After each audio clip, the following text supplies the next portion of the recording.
Okay, it says I am live. Nobody's on yet, so I'm going to just hang tight before I introduce myself. But I'm here. We're live on the IOD page, I hope, on the Liza Jane page at the same time, and also on my YouTube channel. I see one person watching. Hello, person. Unfortunately, I don't see names, but if you would like to say hello, I hope I can see your comments. My name is Liz. I am with Liza Jane Designs in Afton, Minnesota. I am coming to you today. I feel like I come to you from a different place. Hi, Joni. Every time I come on. So this afternoon or this morning, depending on where you are, I am coming to you from my workshop that sits above my retail space. Hi, Michelle, here in Afton, Minnesota. So I am an IOD retailer in Afton, Minnesota, which sits on the St. Croix River, right straight east of Minneapolis, St. Paul, on the Wisconsin border. So that is where I am. If you're in my neck of the woods, either you live here. Hi, Joy Elizabeth, Jennifer.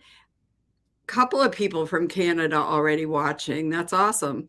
What we're going to be doing today is some Christmas stuff. So I think you know the drill. If you need an IOD stockist, you go to ironorchiddesigns.com, find a retailer. Many of us ship. I know that I do, and I think most IOD retailers also ship, but it's a great idea to find someone in your local area because it's just fun to get advice and get be able to see items in person and that kind of thing. So I'm going to switch you down to my work area down here. So we're going to switch cameras or switch bigness of cameras. So I'll be talking over here on the side. This is where we're going to be focused. I hope you can see okay. So full disclosure here, I totally took my inspiration from a fellow creative on the Iron Orchid Designs Creative Tribe for this project. I'm going to go through and try to find her name later and her finished project. But basically, we are going to be using a wood block. I'm going to drill a hole in it. The Minnesota State Fair just ended in this neck of the woods where it's everything on a stick. So I have a reindeer on a stick, which I molded out of air dry clay using the new IOD JINGLE mold. So we're gonna mold a new one just to go through the process. But basically, I molded both, I don't know if you want to say the left and right facing deer, and glued them together onto, I used a chopstick here. And we're going to drill a hole in here and then just start some fun embellishing as well. So here we go, you guys. I've got my jingle mold. Can you see okay? I'm wondering if I'm close enough. Maybe try to come down a little closer. Okay. I'm going to grab out some clay. I try to always have everything ready, but I do not always succeed in that. So many things. But I have my air dry clay here someplace. I'm still talking. I hope you can still hear me. Here we go, bag of air dry clay. So later, I want to experiment with using resin to do this too. But today, we're going to do a second one with air dry clay. That's what I used for this guy. And I'm going to use my air dry clay in, whoops, I had a wet paper towel in here. Seems to have kind of turned into the clay a little bit. There we go. Get that out of there. I put a wet paper towel in the bag to help keep my clay moist. That's a handy tip I picked up from somewhere. It's so moist, it's sticking to my hand, but I'm just going to work that into, we're going to take these dirty hands and work the clay to soften it a bit. I'm going to grab my cornstarch, which is right behind me here. It's a nice thing about being upstairs in the workshop. Everything is just a short step away. I've got cornstarch in an old spice shaker here. So put some cornstarch into the reindeer, and I'm just going to spread that around. I always think it is like when you make a cake, that's about the amount. You don't want too much. We're going to sprinkle it in, spread it around. I think it's very important to get cornstarch in the detail areas, like his hoofs and especially his antlers. So I'm going to spread that around in the little cute bobtail. And then I'm just going to flip it like we do when we make a cake and get out the excess and take my clay that I've been softening up. And we want to do both of the deer, right? Because we want left facing and right facing. So for this, we can put them together and make a 3D reindeer. So, yes, Old to Ooh La La did do a beautiful similar piece to this. And Victoria always does. She just has her own style, and her pieces I think of as elegant. She has an elegant style. She definitely brings things to ooh la la. So I have seen her piece, which had a reindeer on a stick. However, I took my inspiration from another person in the tribe who I don't believe is a stockist. She's a regular IOD lover, and she had a little bit more of a rustic vibe, which resonates with me.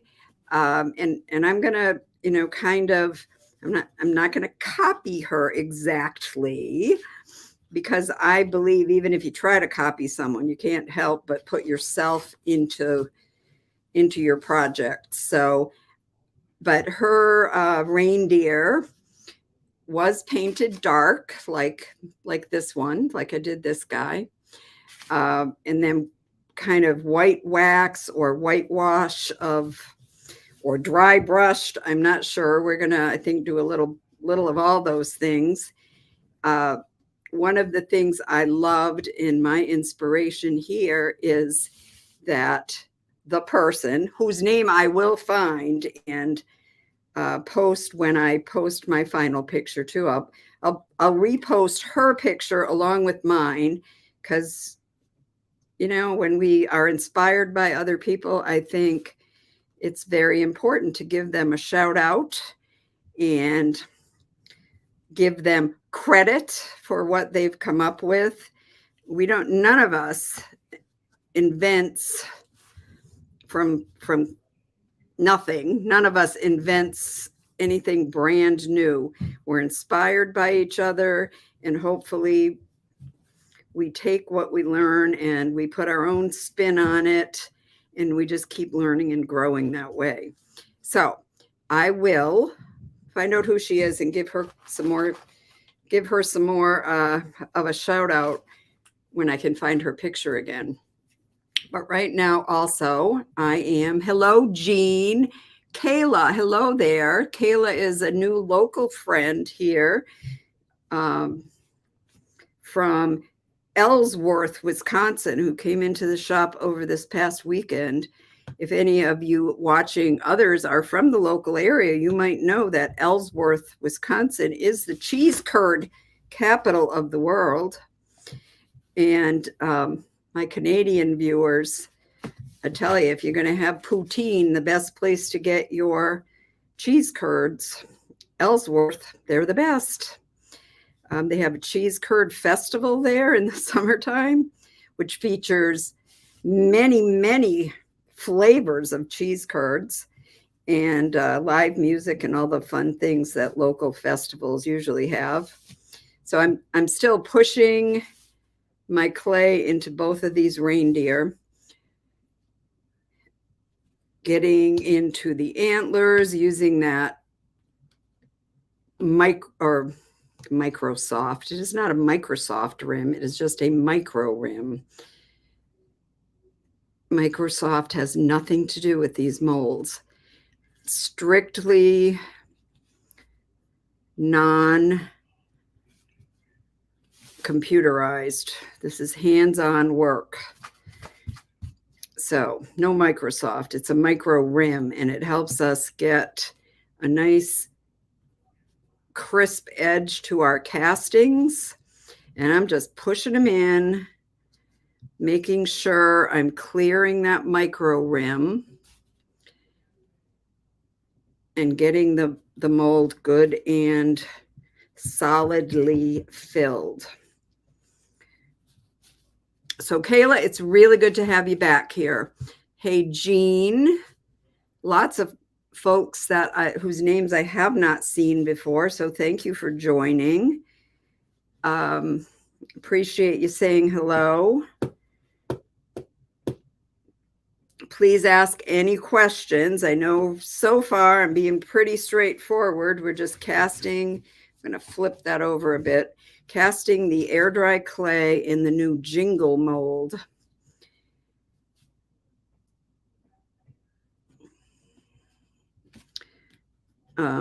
We mentioned Victoria. Victoria's beautiful work on Old to Ooh La La. It's very, I don't even know if it's French. She's just inspired by French, and her pieces are really, really elegant. So if you haven't followed Victoria, she's a good one to follow. We all kind of have our own style, don't we? And I think that's one of the great things that makes it so fun to be a stockist, to be a customer, to be part of the creative tribe. We use the same tools and we come up with very different variations on a theme, I think. So I got both of my reindeer here. I'm going to try to clear off my plastic tablecloth so I can turn them out. Are we good here? I do think we are. So I'm going to start with the antler because it's the most delicate part, I think, and just bend this back. Whoops, I broke off his antler. Am I going to panic? No, I am not, because I'm going to glue it back on when I glue these two pieces together. So here's reindeer number 1, right? He's ready to guide Rudolph or guide Santa's sleigh. I'm going to put that right there, and we're going to glue these two guys together. I'm hoping I have another dowel or chopstick handy here. We're going to take this one out. I guess this time I'm starting with his back feet. We're going to get that out of the mold. Are you guys already starting to do Christmas stuff? I mean, many people, I guess, who do this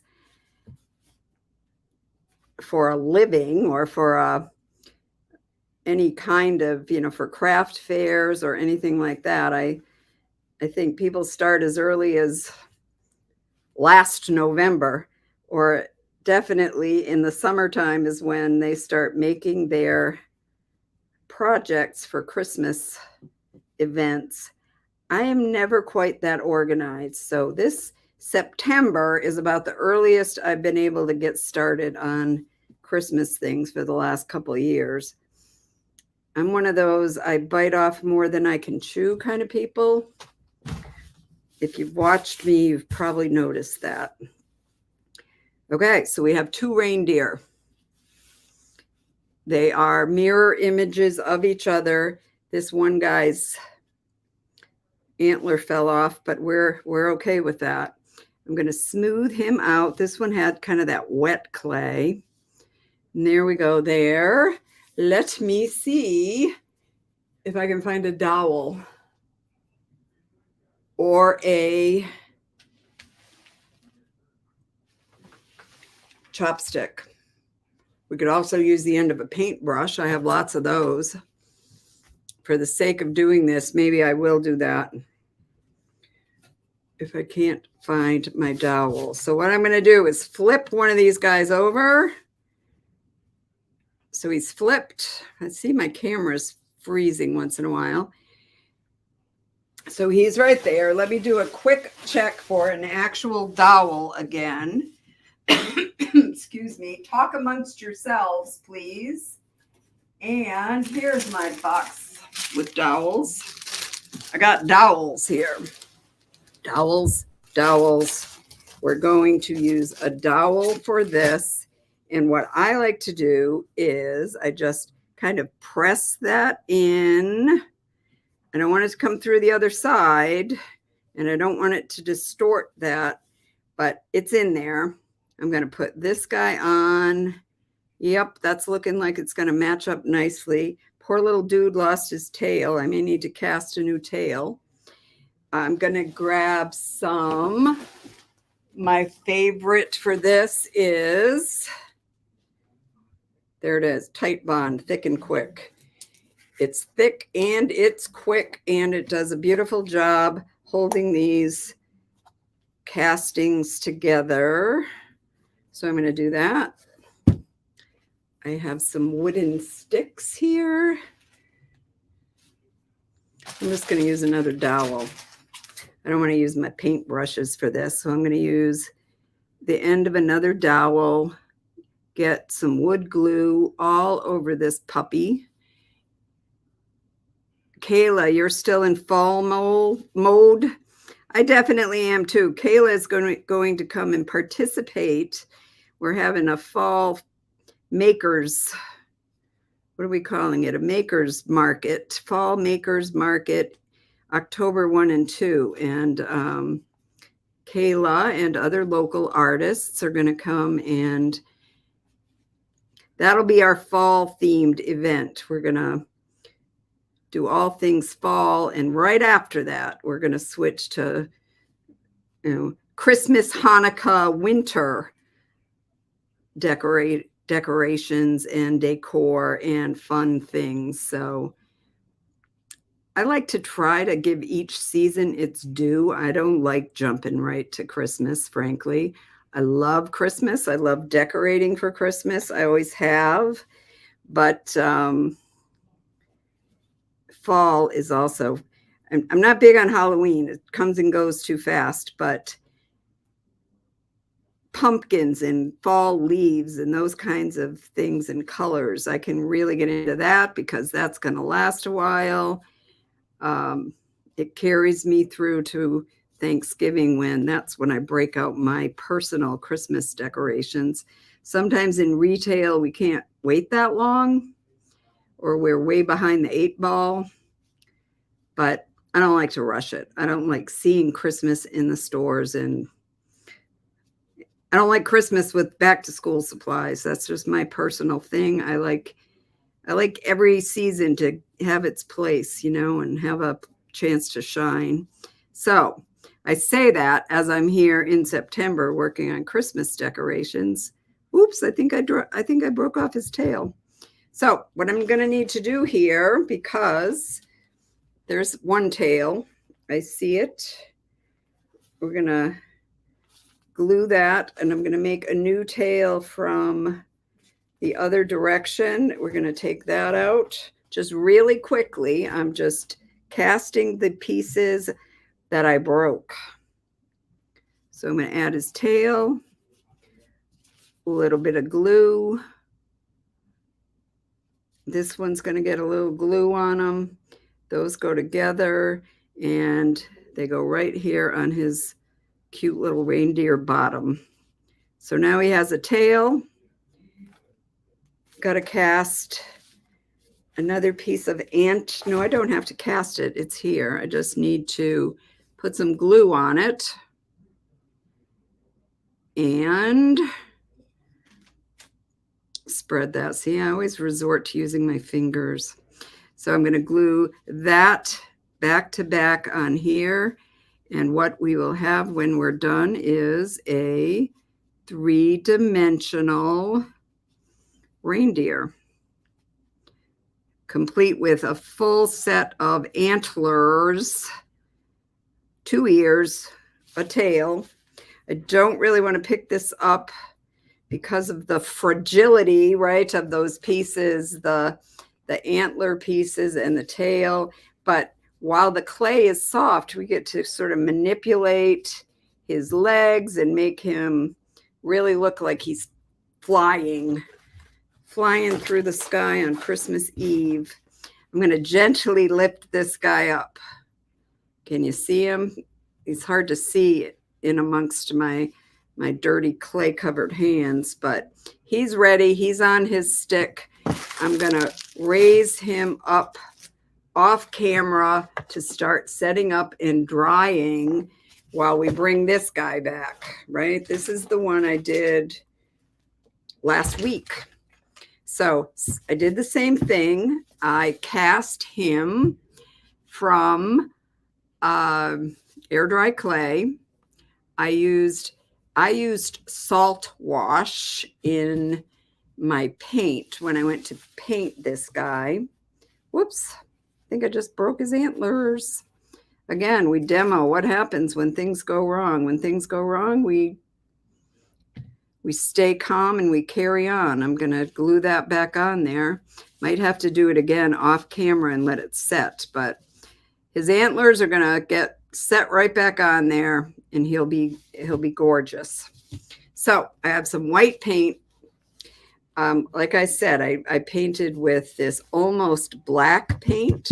I added salt wash, but you could add whatever kind of paint texturizer or none at all. But I wanted to have my first layer be kind of bumpy and give me something to do this dry brushing technique. So right here on my plastic, trying to angle everything so you can see. Here's my white paint. And I'm just gonna put my brush and offload most of it. One of the reasons I like these plastic table cover things is I use it for all the things. It holds my paint, it helps me offload, and I'm going to just dry brush onto my dark reindeer here. So taking off most of the paint, coming around, putting the white. It has the effect, I think, that we get when we use, whoops, sorry about that, when we use white wax. But this is at an earlier stage. So I'm just doing the dry brush of white paint over the, I think the paint color was called carbon. So it's very, very, very dark gray. And I'm just dry brushing white over the dark gray. Taking off much of what's on the brush so that we see the underlying, and I hope you can see the detail of why I wanted to use the paint additive. So if you don't have paint additive, I think sometimes people use baking soda. That's something that you probably have laying around.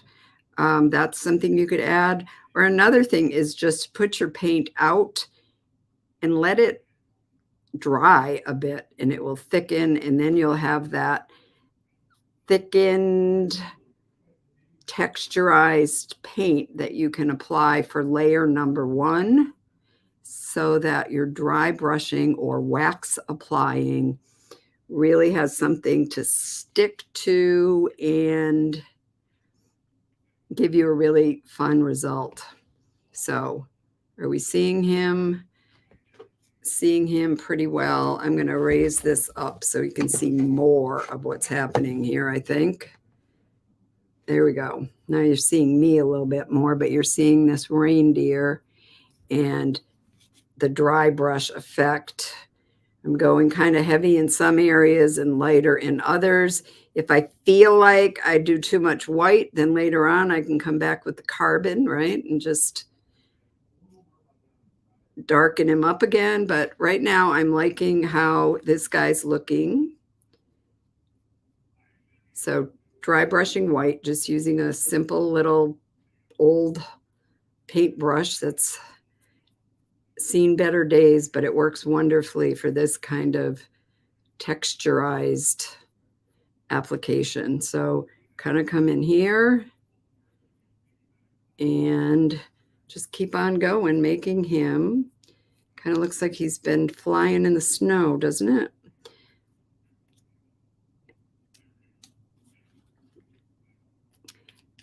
Good morning, Royce. Great to have you here, that's for sure. Trying to, yes, Front Room on 7th talks about, you said her work is elegant, and I have to think you're talking about Victoria. Victoria's work is elegant. It is classy and classic, and elegant is a great word. Now here at Liza Jane, I like to think I have my own style. I know that elegant is not a word that would be used to describe me very often. I'm a little more rustic and a little more rough, a little more cowboy and a little less elegant. I'm a Minnesota cowgirl, I guess. So there we have this guy looking the way I want him to look for now. So he's got his dry brush coat on. He's completely covered. He's 3-dimensional. I'm going to set him against the box. You can't see him. And I'm going to paint his little antlers, which unfortunately I was rough and tumble enough to break off. But we know we can glue them back on. I might use E6000 or a glue like that to get these to stay in place, but I will repair his antlers. I promise they'll be put back in place. I know that's hard to see against my dirty hands. I want to see, before we move on to another step, I want to try and wipe my hands off here. So you guys watch the antlers. I'm going to grab some wet wipes behind me.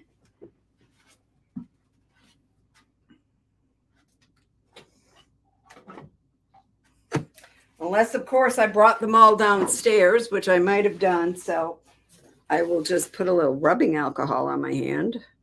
If they weren't dry enough already, that should dry them out. Just wipe them on my apron here. Get them clean enough to move to another step. So my next thing I want to do, I have here some wooden blocks.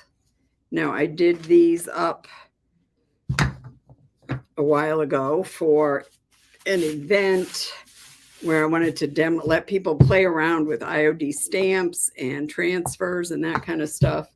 And these are ones that are left from that event. It's what I recycle my own former crafts into. I'm going to kind of, now I think we're good. I got a drill. We're going to drill a hole in here. Power tools at the ready. I'm I always feel smart when I know how to do things like clean a fish or change a drill bit. It makes me feel like I have real life skills.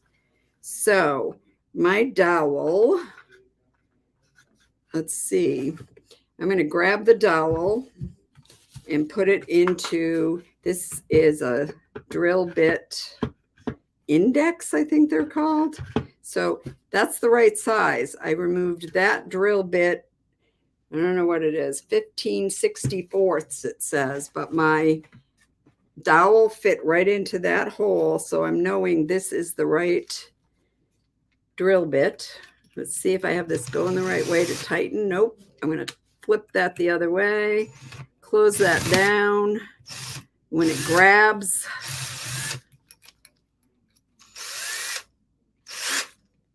I don't know if I'm going the right way yet. Come on, drill.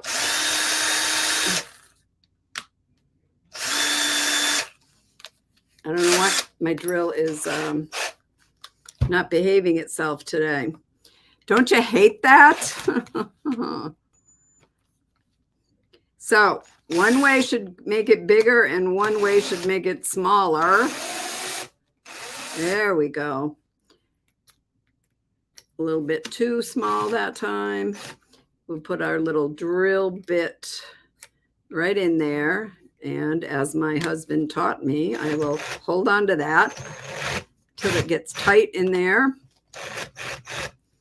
Yep, good and tight. And I'm going to use this. I'm going to use the purple block. The reason being, it's not Christmassy and I'm going to repaint it. So we're going to just go right into the middle of this block with the right sized drill bit. That looks like the middle to me. And I might need to flip that the other direction.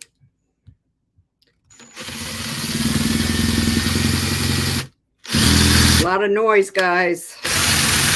There we go.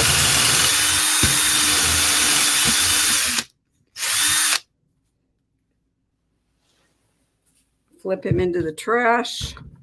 Grab my reindeer back again. And there he is, right?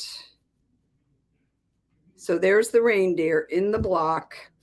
I'm going to, I think I'll put him in right now. Why not, right? So I'm going to add some tight bond into there. I'm just going to squeeze some in.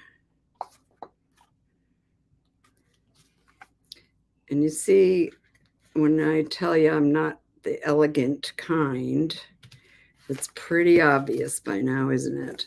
We're just going to take some glue. I probably could do it this way and put this guy. There we go. We got plenty of glue there. I'm going to clean that off and just make sure. And there it is. So the reindeer is in his perch. And what time do we have, you guys? We got Sharita watching from Texas. Hi there. How long does it take for the clay to dry? For something as big as, these are pretty thick, right? I would say I would give it 24 hours to be dry, but you don't have to wait for it to be dry to paint it. You just have to be a little more delicate with your painting. If you're painting on clay that's still soft. So I usually demold, I'll let it dry somewhat, and then I'll put a coat of paint.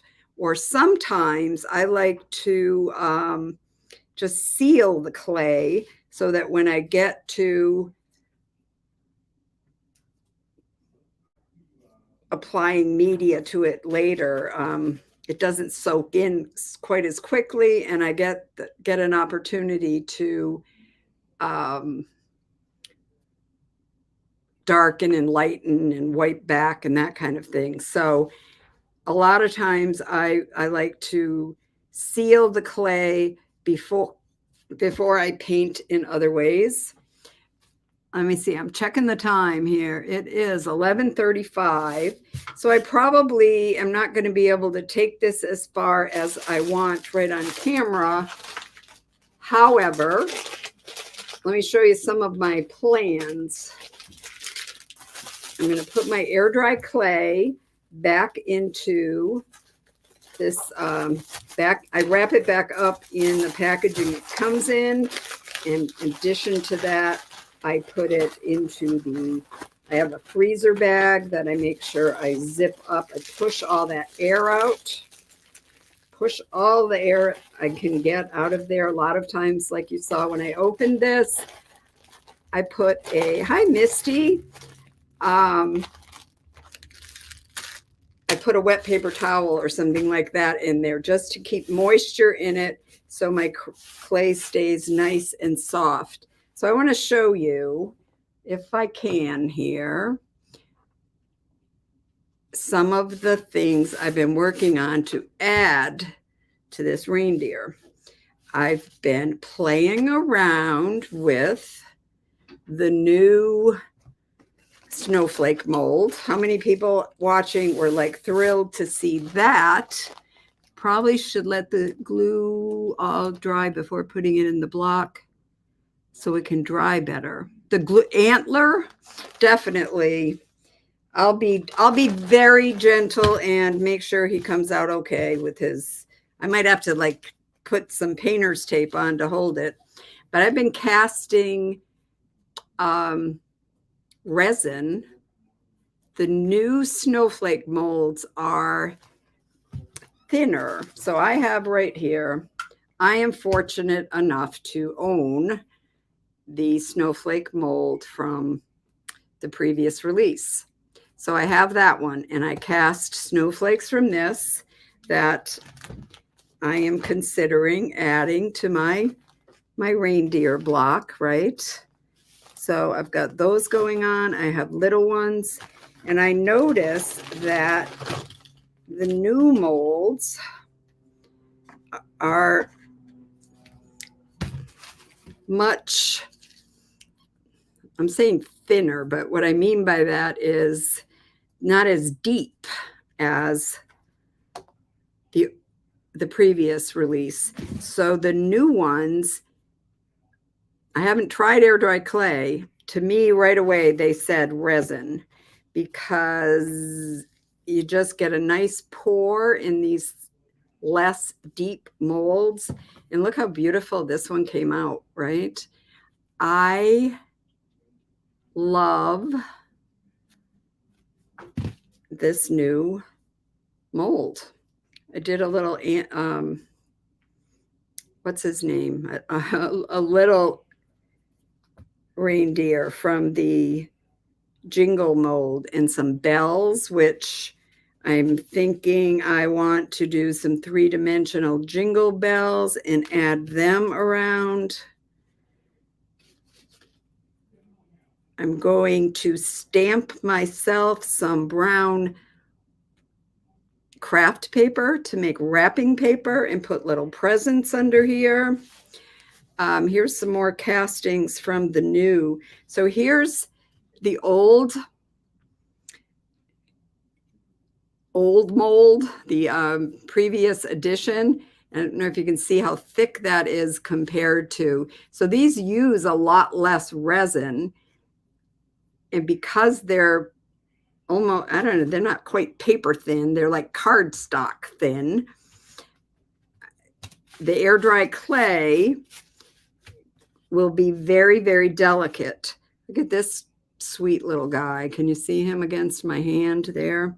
So all of these are going to debut or have a role to play in embellishing and finishing off this base. What I love to do at Christmas time, I'm going to come back and make me a little bit bigger in my pile of snowflakes over here. You can still see, but I dragged out some of my Here's my Christmas making supplies. Just a few of them. So I've got like papers that I print, and I scale them to size, and I will probably put some of those around here. I've got little tiny, I don't know where these came from. I think a craft supply, craft place, little tiny bottle brush trees that can have a place here. I'll maybe use something to replicate snow, put some little bottle brush trees. I have glitter vase things that I think probably came from the Dollar Tree. So we can mix our other craft supplies, right, with our IOD stuff and just get a super fun effect. I think I'm going to cast some jingle bells.